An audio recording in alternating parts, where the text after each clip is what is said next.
UP में चौथे के बाद अब पांचवें चरण की बारी है। पांचवें चरण के लिए 11 जिलों की 61 सीटों पर 27 फरवरी को वोटिंग होगी। इसके लिए कल यानी 25 फरवरी की शाम 6 बजे चुनाव प्रचार समाप्त हो जाएगा।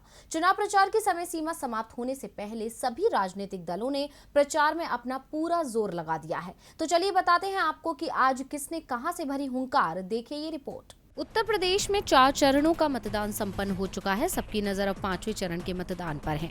ऐसे में रैली और जनसभाओं का दौर चरम पर है। सभी सियासी दल अब 5वें चरण के लिए कड़ी मेहनत कर रहे हैं और जनता को लुभाने के लिए कई वादे कर रहे हैं।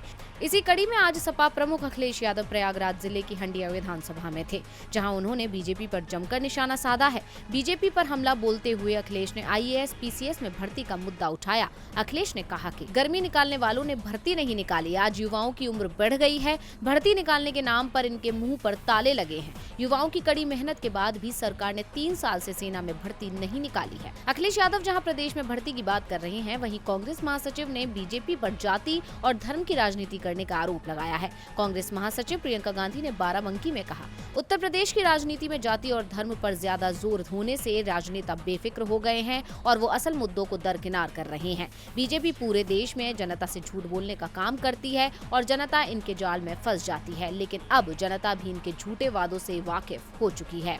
प्रियंका गांधी जहां बीजेपी पर धर्म की राजनीति करने का आरोप लगा रही हैं, तो वहीं आज सूबे के मुखिया योगी आदित्यनाथ बाराबंकी में ही हिंदुत्व कार्ड खेलते हुए नजर आए। बाराबंकी की जनता को संबोधित करते हुए योगी ने कहा कि पहले की सरकारों में हिंदुओं को पूजा तक नहीं करने देते थे, मगर अब कावड़ियों पर फूलों की वर्षा होती है। जबरन मूर्ति विसर्जन को रोका जाता था और कावड़ियों को परेशान किया जाता था, लेकिन हमारी सरकार के कार्यकाल में ऐसा नहीं हुआ। कांवड़ को किसी ने नहीं रोका। आज प्रदेश में धूम के साथ कांवड़ यात्रा निकलती है। योगी ने एक बार फिर धार्मिक कार्ड खेला तो ओवैसी ने मुसलमानों का मुद्दा उठा दिया। AIMIM प्रमुख असदुद्दीन ओवैसी ने कहा कि प्रधानमंत्री मुस्लिम लोगों के हित की जो बात करते हैं वो सब झूठ और बकवास है।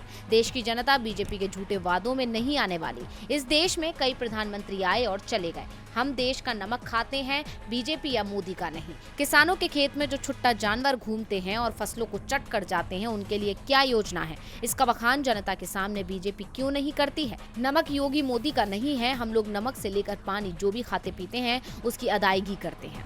ओवैसी ने तो नमक से लेकर पानी तक की बात कह दी। साथ ही बीजेपी के झूठे दावों की भी बात जनता के सामने रख दी। अब जनता किसे झूठा और किसे सच्चा मानती है, ये तो 10 मार्च को ही पता चलेगा।